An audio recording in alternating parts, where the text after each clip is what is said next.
Hello friends, मैं ऋषि रौनियार आप लोग का पीसीएस अड्डा में स्वागत करता हूं। दोस्तों, आज के वीडियो में मैं बीपीएससी ऑडिटर मेंस के लेकर आया हूं। इसमें मैं हिस्ट्री सेक्शन का इंपॉर्टेंट जो भी क्वेश्चंस हैं उसको मैं डिस्कस करने वाला हूं। ठीक है, ये बेसिकली वीडियो हमारे पेड ग्रुप के बच्चों के लिए है, लेकिन ये सारे के सब जो भी जनरल बच्चे हैं उनको लिए भी ये फ्री कर दिया गया है। यूट्यूब पर पब्लिक कर दिया जाएगा वीडियो को, ताकि कोई भी बच्चा देखकर इसको गाइडेंस ले सकता है। लेकिन जो भी आगे नेक्स्ट सीरीज का वीडियो आएगा वो सबके लिए नहीं रहेगा, वो केवल पेड ग्रुप का बच्चे के लिए रहेगा। ठीक है, इस वीडियो में मैं बताने वाला हूँ कि कैसे आप लोग बेसिक बात को ध्यान रखेंगे आंसर राइटिंग में। ठीक है, ताकि आपको अच्छा से नंबर मिल सके। साथ ही साथ कुछ जो भी हमारे पेड ग्रुप में आंसर राइटिंग कराए गए थे उनमें क्या क्या मिनिमम होने चाहिए, जो भी आप आंसर लिखते हैं कौन कौन से कंटेंट होने चाहिए, उसको मैं बताने का प्रयास करूंगा ताकि आपको कुछ आइडिया लग सके। ठीक है, तो चलिए वीडियो को स्टार्ट करते हैं।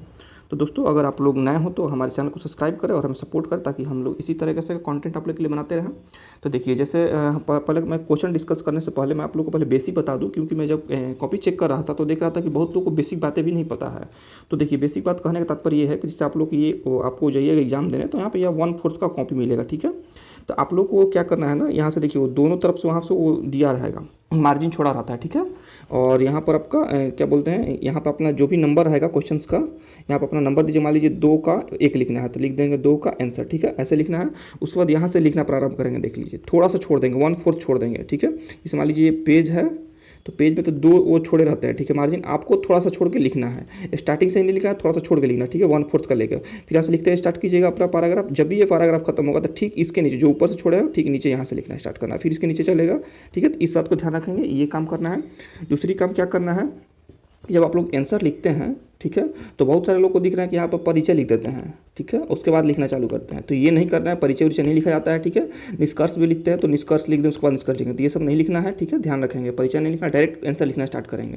तो ये सब बात को ध्यान रखना है। जैसे मान लीजिए ये क्वेश्चन ही, मैं इस क्वेश्चन पर एग्जाम्पल से देख कर बताता हूँ आपको। जैसे देख लीजिए आपका हो गया पेपर, तो मान लीजिए एग्जाम होने जाइएगा तो दोनों तरफ से मार्जिन दिया रहेगा। ठीक है, और आपको ऐसे ये क्वेश्चन आपको क्वेश्चन बुकलेट में रहेगा। ठीक है, तो यहाँ पर आप लिख लीजिएगा उत्तर 1। ठीक है, उसके बाद यहाँ से देखिए थोड़ा सा है ना जगह, यहाँ से इतना से छोड़ के आप लोग, मैं बताता हूँ जब कॉपी चेक करता हूँ तो वहाँ पे लिखता हूँ, तो उस बातों को ध्यान रखें। यहाँ से लिखना स्टार्ट करेंगे, अपना पहला इंट्रो लिख देंगे। ठीक है, 3-4 इंट्रो लिखने में ध्यान रखेंगे, कम से कम 4 से 5 लाइन का लिखे। ठीक है, इससे बड़ा इंट्रो लाइन लिखना है और ना ही 2 लाइन का इंट्रो लिखना है। ना छोटा इंट्रो लिखा जाता है ना बड़ा लिखा जाता है, बैलेंस करके लिखा जाता है। मुश्किल से 4 से 5 लाइन का इंट्रो लिखना है, ध्यान रखेंगे।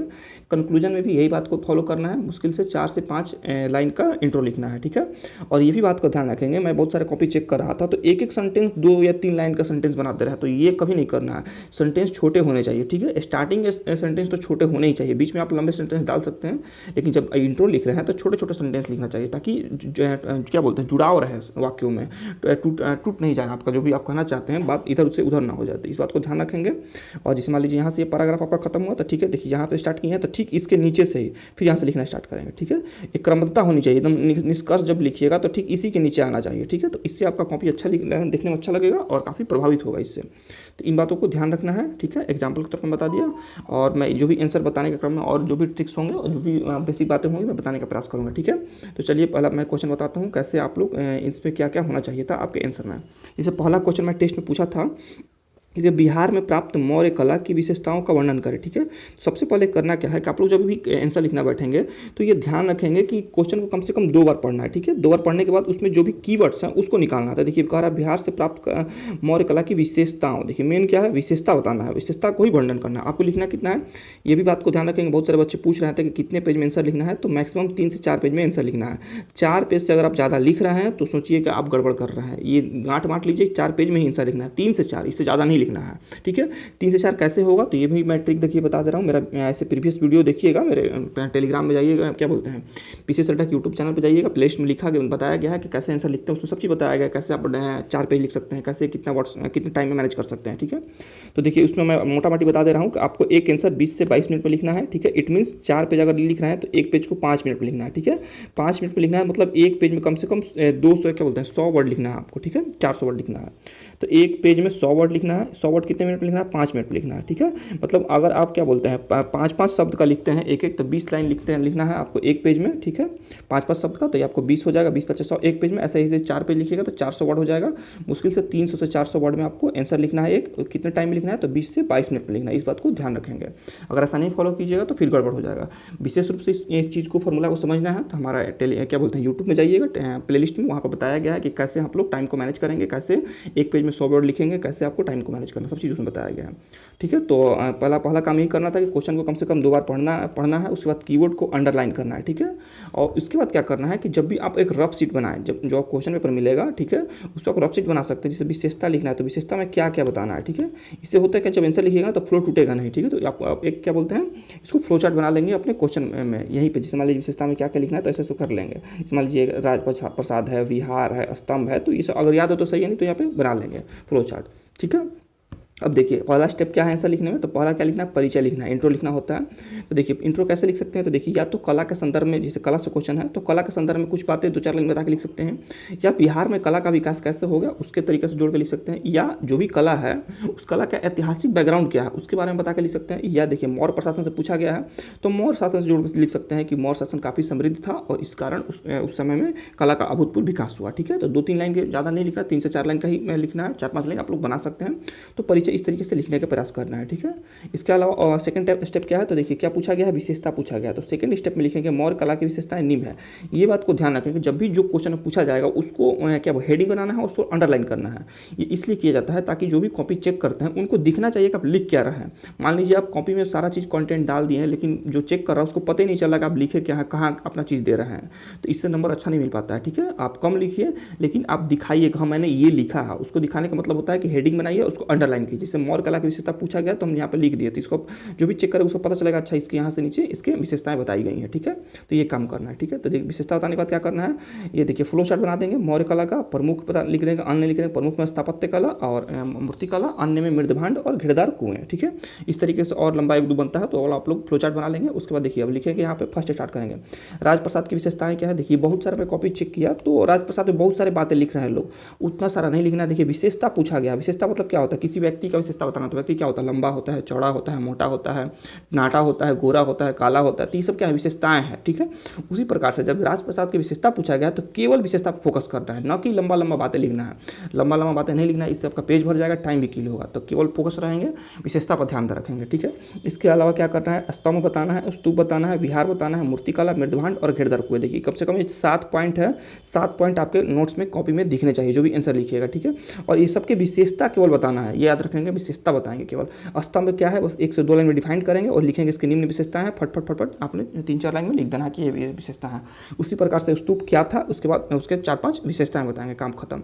कम शब्द में लिखना है और कंक्रीट लिखना है, इधर उधर का बात नहीं बनाना है। ठीक है, इसके अलावा जब भी फोटो बनाएंगे, जैसे मान लीजिए इसमें स्कोप होता है स्तंभ बनाने का फोटो या विहार बनाने का फोटो, स्तूप बनाने का फोटो का स्कोप रहता है। तो अगर आप फोटो बनाते हैं तो काफ़ी शॉर्ट बनाने का प्रयास करिए, ये नहीं कि उसे कलाबाजी नहीं करना है। ठीक है, शॉर्ट बताने का प्रयास करिए, हाँ इस तरीके से था, टाइम बचाना है वहाँ पर। अगर आप अच्छे से फोटो बनाने लगेगा तो टाइम किल हो जाएगा और आपका नेक्स्ट क्वेश्चन भी छूट जाएगा, और क्वेश्चन छूटने का मतलब है कि आप बाहर हो जाइएगा गेम से। तो ये ध्यान रखना है कि टाइम बचाना है और शॉर्ट में फोटो बनाना है। फोटो बनाने में जो भी उसकी विशेषताएं हैं उसको लिख देंगे कि संरचनाएं विशेषताएं निम्न है। ठीक है, उसके बाद यहाँ पर दिखा देंगे फोटो में, ये नहीं लिखना कि ये चीज़ है, हर्मिका कहाँ है तो गोलक कहाँ है, तो ये सब लिख वहीं पे दिखा देंगे। संरचनात्मक विशेषताएं निम्न है, उसके बाद फोटो बना देंगे जल्दी से और ये दिखा देंगे। तो इन बातों को अगर आप लोग आंसर में ये चीज़ डालिएगा तो आपको अच्छा नंबर मिलेगा। ठीक है, ये फाइनल डायरेक्ट ऐसे ही क्वेश्चन आपको आएगा फाइनल एग्जाम में, आसान क्वेश्चन आएंगे लेकिन कॉन्टेंट तैयार रहना चाहिए। तो ये चीज़ लिखिएगा और उसके बाद निष्कर्ष को दे दीजिएगा, 3 से 4 लाइन में काम खत्म। इस चीज़ को बस 4 पेज में ही समराइज करके आप लोग को कर लेना है, ये बात को ध्यान रखें। ठीक है, चलिए नेक्स्ट क्वेश्चन पे आता हूँ। दोस्तों इस वीडियो में मैं लास्ट में टोटल 7-8 क्वेश्चन है, इसमें से मैं 3 क्वेश्चन गेस कर दूंगा। अभी से ही 3 क्वेश्चन का कम से कम बेस्ट आंसर बना लेना है। ठीक है, और उसी को बार बार लिख के याद कर लेना है। और मैं वो तीनों क्वेश्चन को फिर से मैं आंसर राइटिंग भी करवाने वाला हूँ ग्रुप पे, कि फाइनली आपका एक अच्छा आंसर तैयार हो जाए, क्योंकि हिस्ट्री में फिक्स रहता है कि यही आएगा, आपको पहले से ही तैयार रहना है, इसमें टाइम बचाना है आंसर राइटिंग में। ठीक है, तो चलिए नेक्स्ट क्वेश्चन मैं बताता हूँ कौन सा था। नेक्स्ट क्वेश्चन टेस्ट में पूछा गया था कि पाल कला की प्रमुख विशेषताओं का आलोचनात्मक परीक्षण करें। ठीक है, एक बार पढ़ें, कुछ नहीं समझ में आया फिर दोबारा पढ़ेंगे। पाल कला की प्रमुख विशेषता, देखिए क्या कह रहा है, विशेषता, उसके बाद क्या कर रहा है, आलोचनात्मक, उसके बाद क्या कर रहा है, परीक्षण। ठीक है, तो ध्यान रखेंगे, पहले तो विशेषता बताना है हमको, नोट कर लेंगे। अगर एक पार्ट भी अगर छोड़ते हैं तो नंबर आपका कट जाएगा, ये बात को ध्यान रखना है। बीपीएससी जितने पार्ट्स पूछता है क्वेश्चन में सब पे अलग अलग मार्किंग किया जाता है, तो इस बात को ध्यान रखेंगे। तो यहाँ पर देखिए विशेषता है तो विशेषता पर अलग नंबर मिलेगा आपका। आलोचनात्मक मतलब कुछ कमियां भी बतानी है, अगर नहीं बताइएगा तो नंबर नहीं देगा। इसके अलावा परीक्षण है, परीक्षण का मतलब होता है कि आप आलोचना बताने के बाद महत्व भी बताइए, अगर महत्व नहीं बताइएगा तो नंबर कट जाएगा। तो इन बातों को ध्यान रखना है। अब देखिए जो पीछे के वर्ड होते हैं, परीक्षण करना, क्या बोलते हैं, चर्चा करना, तो इन सब चीज़ों को अगर आप समझना चाहते हैं तो हमारे यूट्यूब के क्या बोलते हैं प्लेलिस्ट में वीडियो है, वहाँ से आप लोग जाकर देख सकते हैं। पूछल ले बैठ के, या मैं सोचूँ देखूंगा तो डिस्क्रिप्शन में लिंक डाल दूंगा, वहाँ से आप लोग देख सकते हैं। तो चलिए इस क्वेश्चन को मैं डिस्कस कर दूं। तो देखिए सबसे पहले क्या लिखना है, परिचय लिखना है स्टेप 1 में, ठीक है। तो देखिए पाल शासक से स्टार्ट कर सकते हैं या कला से जोड़ के। पाल शासन के स्थापक कौन थे, गोपाल थे, और इनकी शासन समृद्ध थी, इसलिए कला का अच्छा अभूतपूर्व विकास हुआ। इस तरीके से 4-5 लाइन का बना के लिख सकते हैं स्टार्टिंग में, अगर कुछ भी नहीं समझ में आए तो। इसके अलावा कला किसी भी काल की महत्वपूर्ण विशेषताएं होती है, कला की विशेषता से जोड़ के लिख सकते हैं, या ऐतिहासिक पृष्ठभूमि से जोड़ के लिख सकते हैं। तो इंट्रो लिखने की ये 2-3 माध्यम होती है, इसको सोच के आप लोग लिख सकते हैं, ठीक है।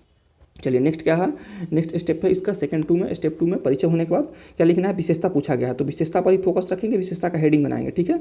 अब देखिए इसमें क्या था, स्थापत्य क्या है, उसके बाद स्तूप है, स्तंभ है, महाविहार है, मूर्तिकला है, गुफा है, मंदिर है, चित्रकला है, ठीक है। ये जितने सारे पॉइंट्स वो आपके आंसर में दिखने चाहिए बोल्ड में, इस सबको लिख के अंडरलाइन करना। अगर नहीं कीजिएगा, एग्जामिनर को नहीं दिखेगा तो नंबर कम देगा, इस बात को ध्यान रखेंगे। और सबको 2-3 करके विशेषता पर फोकस करेंगे। जैसे मैं मौर्य कला में बताया कि केवल विशेषता बताना है, इधर उधर की बात नहीं करना है, ठीक है, कि क्या विशेषताएं थी। जैसे मान लीजिए स्तंभ है तो स्तंभ की क्या विशेषताएं थी, महाविहार बना था तो महाविहार में कैसे आंगन थे, केवल विशेषता पर फोकस करना है, ठीक है, इस बात को ध्यान रखेंगे। चलिए उसके बाद संरचनात्मक विशेषता मैं मौर्य कला बताया था, उस प्रकार से इसमें भी है। अगर बताना होगा तो आप यहाँ स्तंभ बना दीजिएगा और क्या क्या था उसमें दिखा देना है, संरचनात्मक विशेषता निम्न है, ठीक है, इस पर आपको नंबर बढ़ जाएगा। इसके अलावा आलोचना, देखिए आलोचना पूछा गया तो कम से कम 3 देना है, ठीक है, 5 आलोचना नहीं देना है, ध्यान रखना है। 3 आलोचना देंगे, 2-3 आलोचना दे सकते हैं। उसके अलावा महत्व 2-3 दे देंगे, ठीक है, ध्यान रखेंगे 4 पेज में ही आंसर लिखना है, तो इसलिए सबको समराइज करके चलना है। ज़्यादा फैलाइएगा तो फिर गड़बड़ हो जाएगा, टाइम भी नहीं बचेगा। उसके बाद निष्कर्ष दे देंगे। तो इस तरीके से अगर आप लोग आंसर को फॉर्मेट करके आप लोग लिखते हैं तो अच्छा खासा नंबर आपको दिया जाएगा, ठीक है। इधर उधर नहीं करना है, बोल्ड तरीके से लिखना है। जो भी यहाँ पे एक कीवर्ड लिखा है उसको अंडरलाइन करना है, ठीक है, ध्यान रखेंगे। जैसे यहाँ पे लिखेंगे कहाँ इसकी पाल कला की विशेषताएं निम्न है, उसको अंडरलाइन करेंगे। फिर आएंगे स्तंभ का विशेषता, तो लिखेंगे यहाँ पर स्तंभ की विशेषताएं निम्न है, उसके बाद अंडरलाइन करेंगे ताकि चेक करने वाले को दिखे कहाँ बच्चा यहाँ से स्तंभ की विशेषता बता रहा है। स्तूप की विशेषताएं, उसके बाद अंडरलाइन। महाविहार की विशेषताएं अंडरलाइन, ठीक है, इस बात को ध्यान रखेंगे।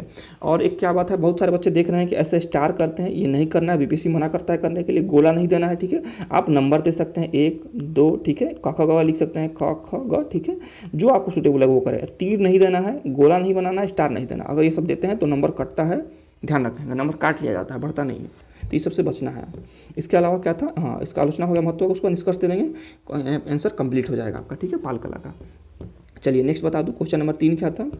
तो देखिए क्वेश्चन नंबर 3 है, पटना कलम चित्रकला की प्रमुख विशेषताओं का परीक्षण कीजिए, ठीक है। क्या है, पटना कलम की प्रमुख विशेषताएं हैं बताना है, उसके बाद उसको क्या करना है, परीक्षण करना है। परीक्षण का मतलब ही होता है क्या, थोड़ा बहुत आलोचना बताइए, उसके बाद थोड़ा बहुत कमियां या आलोचना बताइए, उसके बाद थोड़ा महत्व बता दीजिए, काम खत्म, यही काम करना है। तो पहले क्या था, देखिए आप कीवर्ड बनाइएगा इसका, तो विशेषता हो गया, आलोचना हो गया और महत्व हो गया। अगर ये तीनों चीज़ आपके आंसर राइटिंग में दिखेगा तो आपको नंबर फुल मिलेगा, अच्छा नंबर मिलेगा।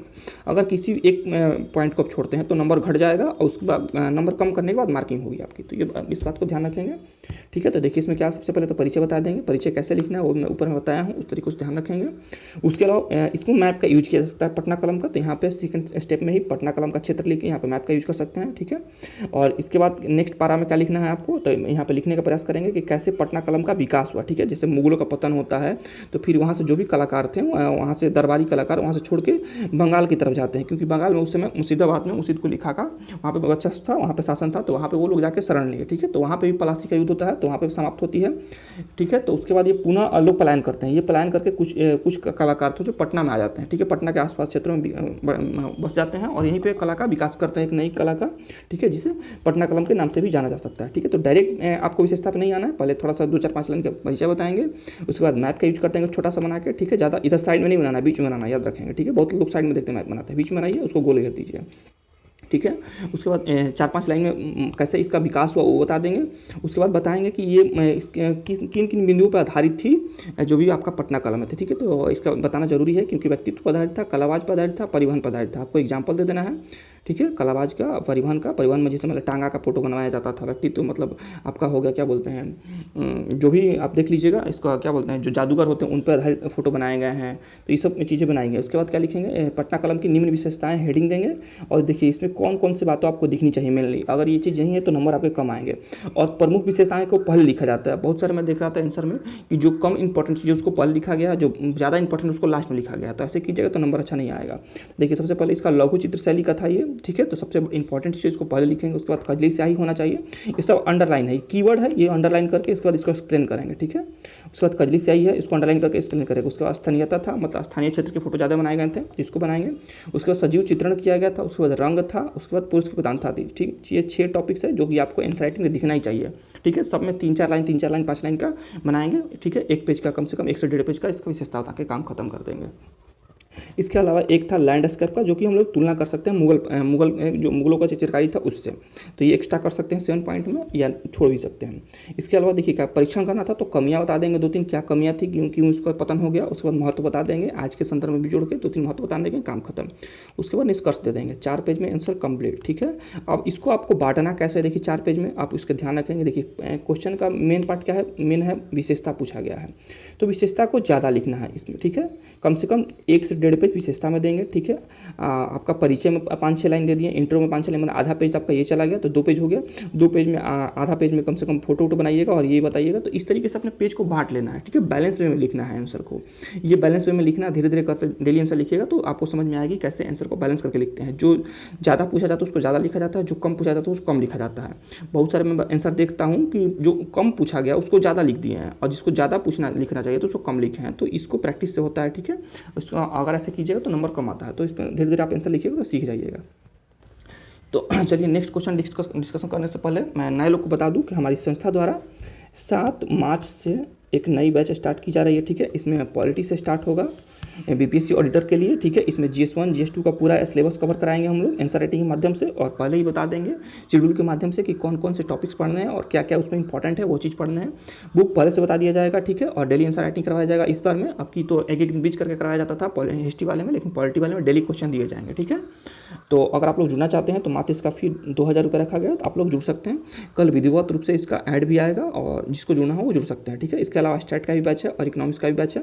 कुछ भी जानकारी चाहिए तो आप इस नंबर पर मैसेज कर सकते हैं 8804522742, ठीक है। इस नंबर पे आप लोग संपर्क कर सकते हैं। चलिए तो नेक्स्ट क्वेश्चन देख ले।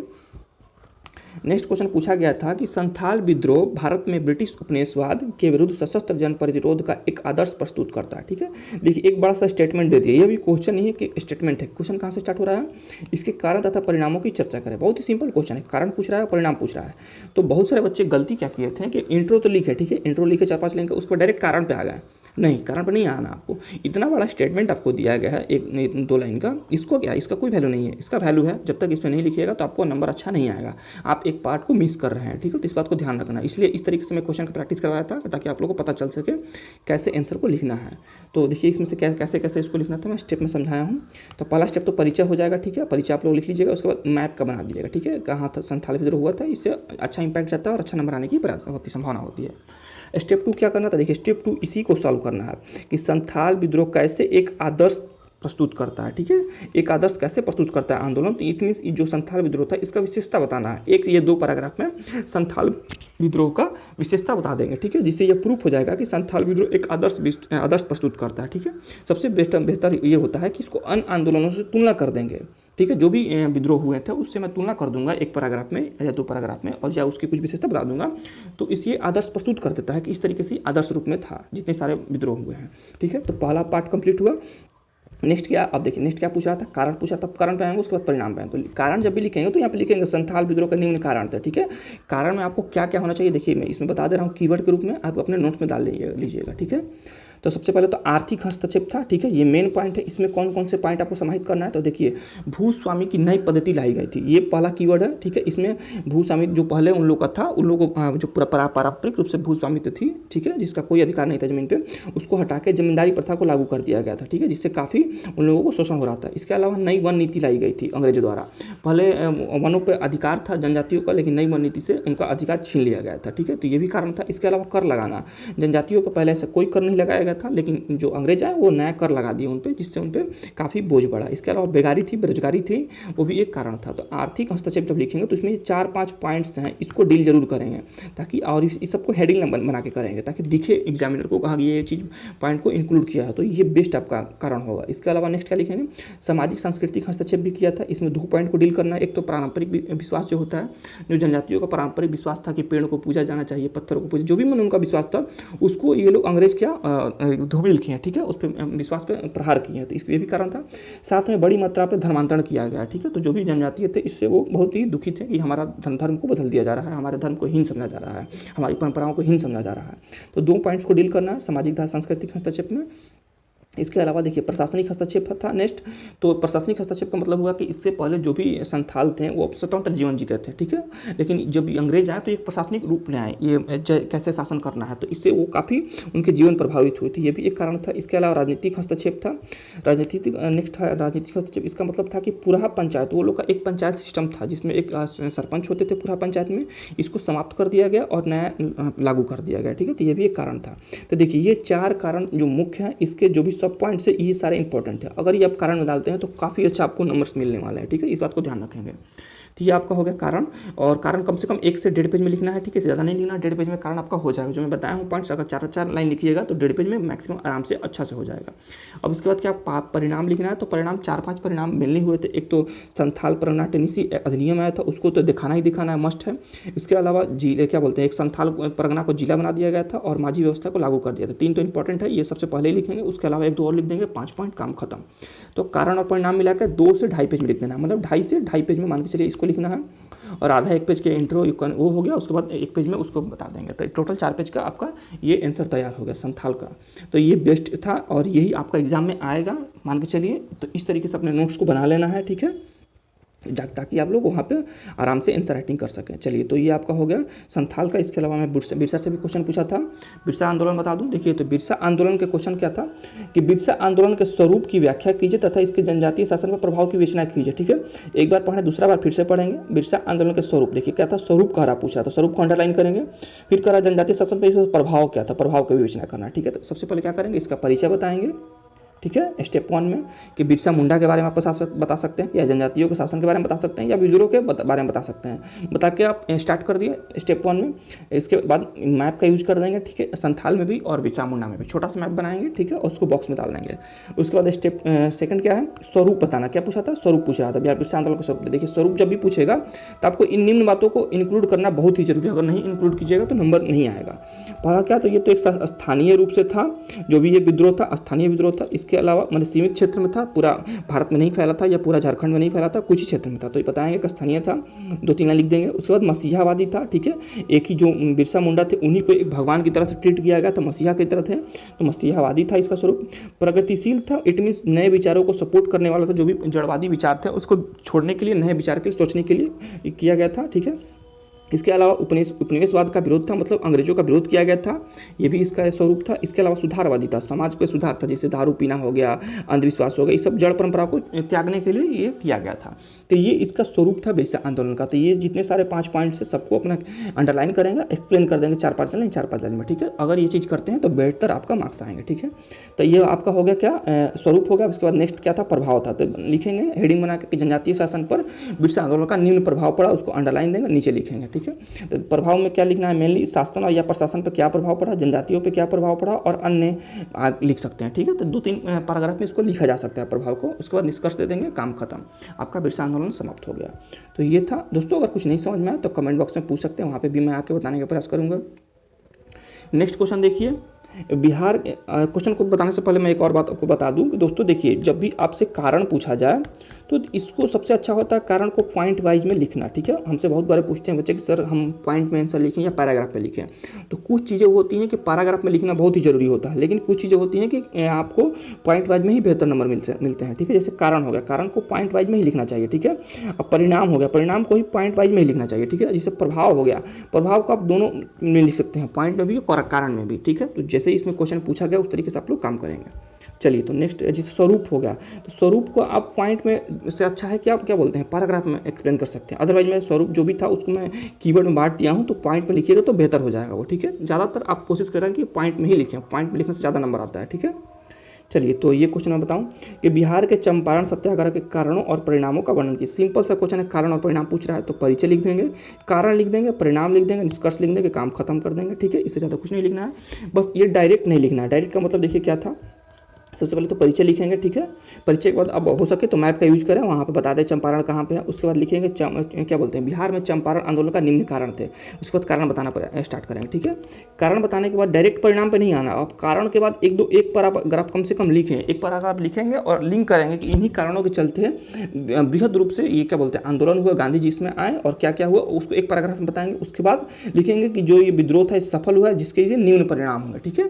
तो इस तरीके से फिर परिणाम को हेडिंग बनाएंगे, फिर परिणाम बताएंगे क्या क्या परिणाम हुआ, ठीक है। तो इस बात को ध्यान रखें, क्योंकि मैंने देखा बहुत सारे बच्चे यही काम किए थे, लिखें कारण, निम्न कारण है फिर कारण बताएं, फिर लिखेंगे निम्न परिणाम है फिर परिणाम बताएं। तो ये काम नहीं करना है, ऐसा ऐसा नहीं लिखा जाता है, ठीक है। मैं कैसे बताया एक बार फिर से बता रहा हूँ। तो सबसे पहले कारण बता देंगे, ठीक है। कारण के बाद आप एक पैराग्राफ लिखेंगे ताकि इंटरलिंक हो, कारण और परिणाम एक दूसरे से जुड़े हैं। तो इस जुड़ने का मतलब होगा बताएंगे कि निम्न कारणों के चलते गांधी जी द्वारा आंदोलन किया गया, जो भी अपना प्लॉट है उसको बना देंगे, कारण किया गया और इसका काफ़ी सफल, ये आंदोलन सफल रहा जिसके निम्न परिणाम हुए, ठीक है। इस तरीके से लिखेंगे और फिर उसके परिणाम को हेडिंग करेंगे, नीचे लिख देंगे। इसको इंटरलिंक करना होता है और पॉइंट वाइज लिखेंगे तो काफ़ी बेहतर होगा, निष्कर्ष लिख देंगे, हो जाएगा, ठीक है। तो ये क्वेश्चन हो गया, इस तरीके से आप लोग आंसर को लिखना है। नेक्स्ट क्वेश्चन देखते हैं 7 नंबर। ये भी आसान क्वेश्चन पूछा गया था कि 1857 के विद्रोह के देखिए कारण और तथा परिणाम की चर्चा करें, साथ ही वीर कुंवर सिंह की भूमिका। बस 3 पॉइंट था, एक तो कारण था, दूसरा परिणाम था, तीसरा वीर कुंवर सिंह था। अगर ये तीनों हेडिंग आपको दिखेंगे आंसर में तो अच्छा नंबर मिलता है आपको, ठीक है। सबसे पहले परिचय लिखेंगे, परिचय लिखने में परिचय लिखना नहीं है, बस स्टार्ट कर देना परिचय लिखना, जो मैं शुरू में बताया था। उसके बाद मैप का यूज कर देंगे, बॉक्स बना देंगे, काम खत्म। उसके बाद कारण बता देंगे, निम्न कारण है, फिर इसको इंटरलिंक करने के लिए एक पैराग्राफ लिखेंगे। उसके बाद परिणाम बता देंगे, ये परिणाम हुए 4-5, ठीक है। उसके बाद फिर हेडिंग बनाएंगे वीर कुंवर सिंह की भूमिका और इनके बारे में 2-3 पैराग्राफ में लिख देंगे, काम खत्म करेंगे। उसके बाद निष्कर्ष, ठीक है। ये पूरा 3 से 4 पेज में आंसर होना चाहिए, कंक्लूड हो जाएगा, ठीक है। इसमें कुछ ज़्यादा बताने लायक है नहीं, ये सारा इसका मटेरियल आप लोग को मिल जाएगा कहीं भी। नेक्स्ट क्वेश्चन देख लें। नेक्स्ट क्वेश्चन था ये बिहार में 1813 से लेकर 1947 तक पश्चात शिक्षा के विकास की विवेचना कीजिए। तो ये क्वेश्चन आप लोग को दिया गया लिखने के लिए, अभी आप लोग लिखिए। नेक्स्ट वीडियो में इसको मैं बताने का प्रयास करूँगा। 2 क्वेश्चन और आ गए हैं, एक तो शिक्षा का और दूसरा है 1942 के भारत छोड़ो आंदोलन, ठीक है। दोनों को मैं पर्सनली जो ग्रुप बना हो उसमें मैं वीडियो बना के डाल दूंगा, आप लोग देख लीजिएगा, ठीक है। तो ये था, इस तरीके से आप लोग आंसर लिखना है। अब देखिए मैं आपको बताता हूँ, इसमें से 3 आंसर इंपॉर्टेंट क्वेश्चन, ठीक है। इसको आप लोग फिर से लिख के ग्रुप में डालिएगा, ठीक है। इसको आप लोग 3 से 4 दिन में आंसर को लिख के डालना है और बेस्ट आंसर लिख के डालना है, ठीक है, ताकि ये फाइनल आपका हो और इसको याद कर रखना है। यही एग्जाम में आएगा, मान के चलिए 100% आएगा। पहला था एक, देखिए एक तो कला से क्वेश्चन आएगा, तो मुझे जहाँ तक लग रहा है, ऐसे आप तीनों कला पढ़ के जाएंगे, लेकिन मौर्य कला मुझे लग रहा है कि इस बार आप लोग से पूछेगा, ठीक है। तो मौर्य कला का मैं जो बताया उस तरीके से एक आंसर बनाइए और क्वेश्चन जो पूछा उसको फिर से लिखिए और ग्रुप में डालिएगा, ठीक है। मौर्य कला हो गया। सेकंड देखिए विद्रोह से क्वेश्चन आएगा, तो संथाल विद्रोह से क्वेश्चन आ सकता है, ठीक है। तो संथाल विद्रोह को फिर से जो मैं बताया हूँ गाइड करके उस तरीके से आंसर लिखिए और इसमें डालिए, ठीक है। और तीसरा हो गया चंपारण का, ठीक है, चंपारण का आंदोलन जो भी था, ये 3 क्वेश्चन को आप लोग फिर से लिखेंगे और फिर से ग्रुप में डालेंगे, ठीक है। तो ये जैसे बताया हूँ उसको काम कीजिए, तीनों इंपॉर्टेंट है। इसके अलावा जब एग्जाम आएगा उस समय मैं 4-5 क्वेश्चन गेस कर दूंगा, उसी में से आंसर आएंगे, क्वेश्चन आएंगे, ठीक है। तो यही था दोस्तों, हमारी संस्था द्वारा नया बैच स्टार्ट किया जा रहा है 7 मार्च से। अगर आप लोग कोई फ्रेंड्स हो तो उन लोगों को बताइए, और अगर जुड़ना चाहें तो हमसे जुड़ सकते हैं, जो भी नए विद्यार्थी वीडियो को देख सकते हैं और अपना लाभ उठा सकते हैं। और अगर ये वीडियो अच्छा लगे तो हमें चैनल को सब्सक्राइब करें तथा दोस्तों में शेयर करें, लाइक करें। अगर कुछ नहीं समझ में आए तो कमेंट बॉक्स में कमेंट कर सकते हैं, ठीक है दोस्तों, धन्यवाद।